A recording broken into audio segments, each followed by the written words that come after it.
Assalamualaikum warahmatullahi wabarakatuh. Bagaimana kabarnya anak-anak? Ya, alhamdulillah. Sebelum kita memulai pelajaran pada siang hari ini, alangkah baiknya kita untuk berdoa terlebih dahulu. Ketua kelas bisa memimpin doa. Ya, semoga kita selalu diberi kesehatan untuk melanjutkan pembelajaran pada siang hari ini ya. Nah, sebelumnya Ibu akan presensi terlebih dahulu. Zahra, ya hadir. Hafid, hadir. Ika, ya ada. Sandini, ya alhamdulillah. Jadi semua masuk ya hari ini.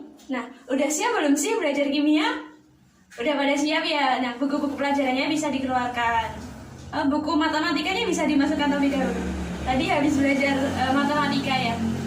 Nah, ada yang masih ingat nggak sih kita pertemuan minggu lalu belajar tentang apa?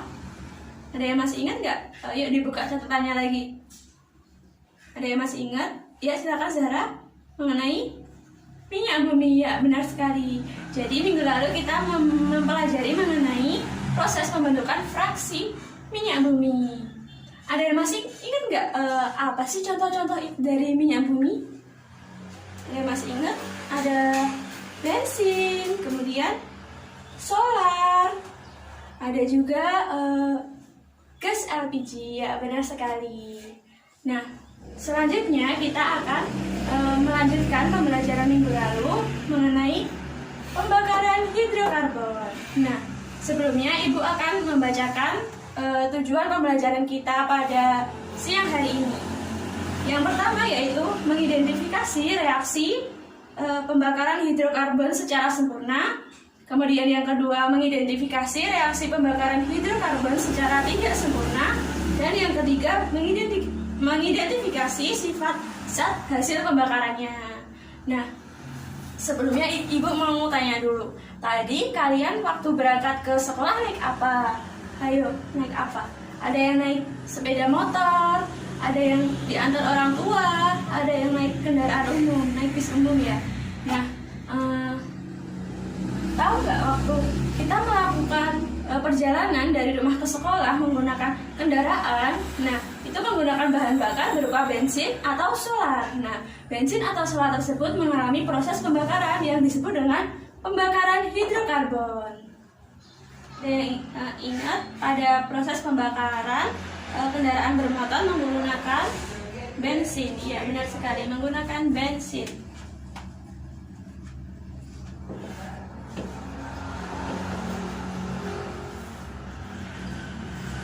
Nah, unsur hidrokarbon apa yang terkandung dalam bensin? Ada yang tahu nggak? Ya bisa didiskusiin sama teman-temannya, sama teman sebangku. Unsur hidrokarbon apa sih yang terkandung dalam bensin? Ya silakan Zahra. Ya oktana. Jadi bensin itu mengandung oktana. Nah, ada berapa atom C yang ada pada oktana? Masih ingat nggak? Ada berapa atom C? Okta berarti 8. Ya benar sekali. Ada C8. Kemudian hanya kalau C-nya 8 karena rumus oktana tadi, karena rumusnya CN H 2N plus 2.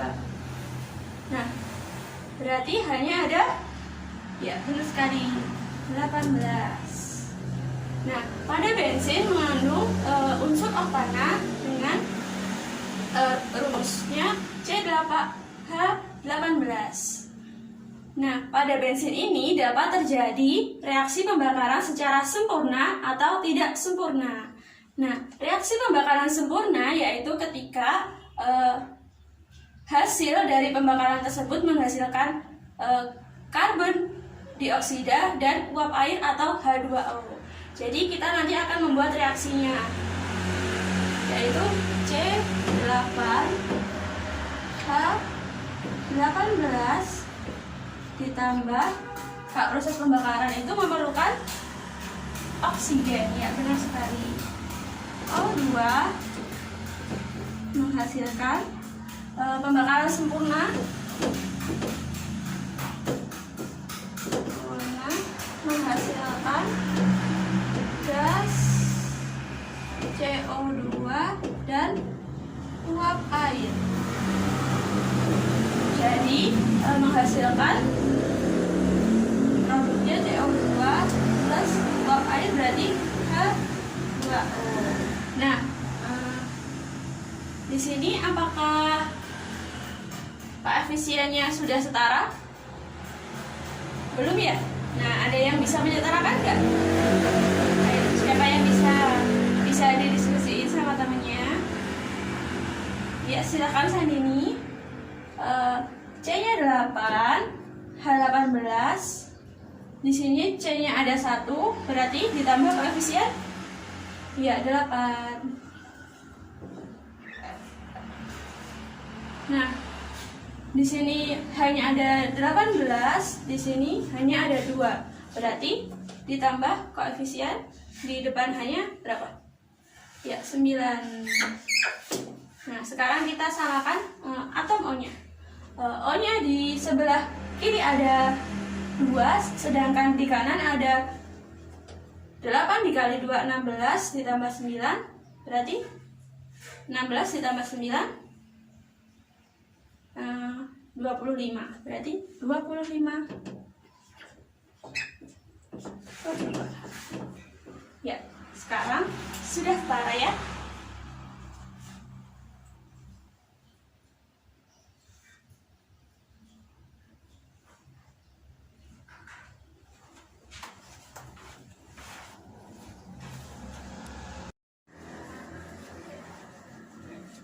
Nah, berikut adalah contoh pembakaran hidrokarbon secara sempurna, yaitu menghasilkan gas CO2 dan uap air. Nah, kalau ada yang sempurna berarti ada yang, ya benar sekali, tidak sempurna. Nah, pembakaran hidrokarbon tidak sempurna itu menghasilkan gas buang tidak sempurna,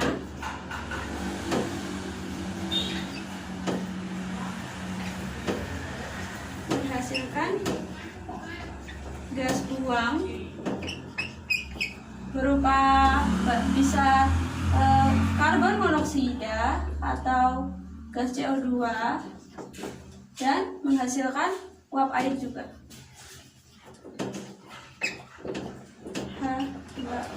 Jadi di sini bensin yang di dalamnya terdapat oktana juga bisa mengalami pembakaran hidrokarbon secara tidak sempurna. Nah, contohnya reaksinya yaitu C8H18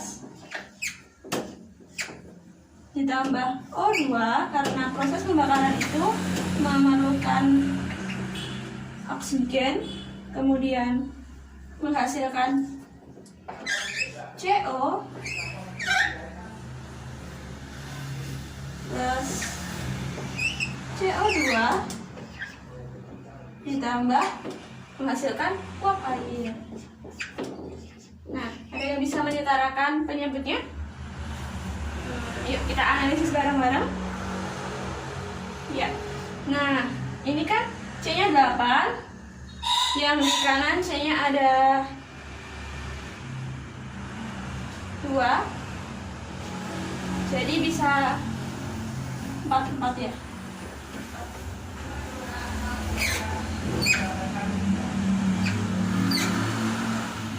Kemudian kita setarakan atom H-nya. Di sini ada 18, di sini 2, berarti kita tulis 9. Untuk atom O-nya, di sini ada 9 tambah 8 ditambah 2 ada 21. Ya, benar sekali. 21 dibagi 2. Nah, sekarang sudah setara. Jadi, dapat kita simpulkan bahwa pembakaran sempurna itu menghasilkan gas CO2 dan uap air, sedangkan tidak sempurna akan menghasilkan gas buang berupa CO, CO2, dan uap air. Setelah kita mempelajari proses pembakaran hidrokarbon secara sempurna dan tidak sempurna, Nah, kita akan mempelajari efek-efek yang ditimbulkan dari gas buang dari proses pembakaran ini, yaitu ada CO2, ada gas CO, ada gas nitrogen, NO2, dan SO2.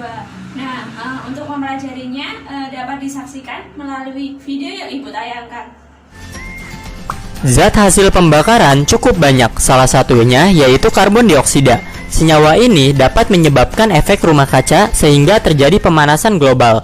Efek rumah kaca adalah kondisi di mana panas matahari terperangkap di atmosfer bumi. Hal ini disebabkan karena adanya gas-gas penyebab efek rumah kaca seperti karbon dioksida dan gas yang lainnya.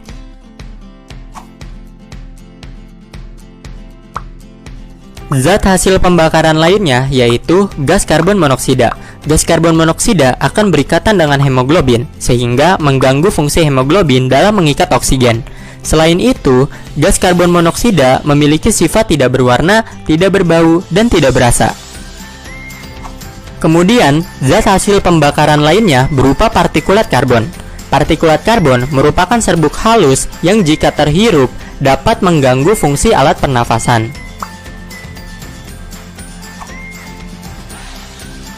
Selain gas karbon dioksida dan karbon monoksida, dampak pembakaran bahan bakar dalam mesin kendaraan bermotor dapat menghasilkan gas belerang dioksida, karena di dalam minyak bumi terdapat senyawa belerang.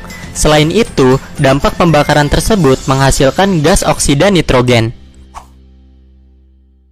Sifat gas belerang dioksida ini saat di udara dapat teroksidasi menjadi gas belerang trioksida.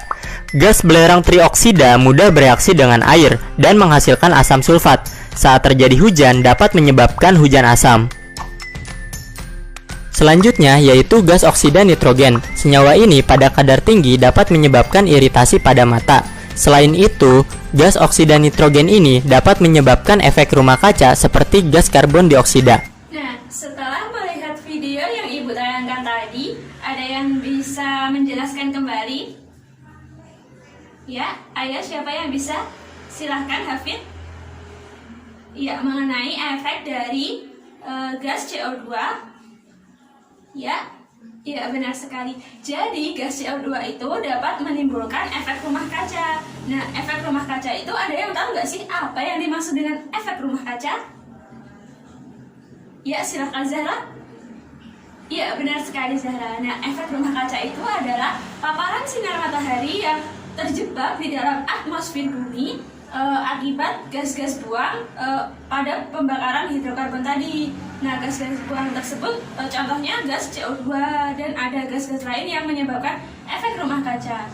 Nah, selain gas CO2, ada lagi nggak sih efek-efek yang ditimbulkan oleh proses pembakaran hidrokarbon tadi? Ya, gas CO. Iya, karbon monoksida. Nah, karbon monoksida ini bisa masuk ke dalam hemoglobin darah dan menimbulkan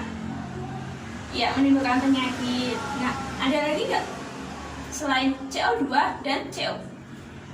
Iya, benar sekali, ada gas NO. Nah, NO2 itu dapat menimbulkan hujan asam. Ya, benar sekali. Nah, selanjutnya Ibu akan memberikan tugas kepada kalian setelah kita mengetahui pengertian pembakaran sempurna dan tidak sempurna dan efek-efek yang ditimbulkan oleh gas-gas buang pada proses pembakaran hidrokarbon. Nah, Ibu akan membagi kelompok untuk berdiskusi mengenai apa sih yang harus kita lakukan untuk menanggulangi efek-efek yang ditimbulkan dari gas-gas buang tersebut.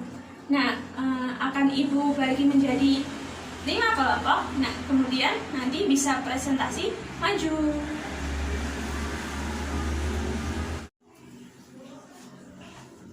Ya, terima kasih atas presentasinya. Sangat menarik ya. Nah, sebelum kita mengakhiri pembelajaran pada siang hari ini, ada yang bisa menarik kesimpulan nggak? Apa aja sih yang kita pelajari pada siang hari ini? Iya, silakan. Ada yang bisa? Iya, Sandini. Iya, benar. Pertama, mengenai proses pembakaran hidrokarbon sempurna dan tidak sempurna. Nah, pada proses pembakaran gas hidrokarbon sempurna itu menghasilkan, ya silahkan Ika, menghasilkan gas CO2 dan uap air. Nah, sedangkan pada proses pembakaran hidrokarbon tidak sempurna menghasilkan gas buang berupa CO2, CO, dan uap air. Nah, selain pembakaran sempurna dan tidak sempurna, kita tadi mempelajari efek yang ditimbulkan dari gas buang. Ya, benar sekali, ada CO, CO2, C, dan NO2, SO2 juga ada. Nah, selain efek-efek yang ditimbulkan, kita juga mempelajari mengenai cara penanggulangan untuk mengurangi efek-efek yang ditimbulkan gas-gas tadi. Contohnya ada menggunakan tidak menggunakan kendaraan pribadi, ya benar sekali. Jadi kita harus menggunakan kendaraan umum untuk mengurangi efek gas buang yang ditimbulkan oleh CO2 tadi. Kemudian tidak menebang pohon sembarangan, membuang sampah pada tempatnya. Ya, benar sekali. Nah, sekian pelajaran hari ini. Semoga bermanfaat. Kurang lebihnya Ibu mohon maaf. Terima kasih. Wassalamualaikum warahmatullahi wabarakatuh.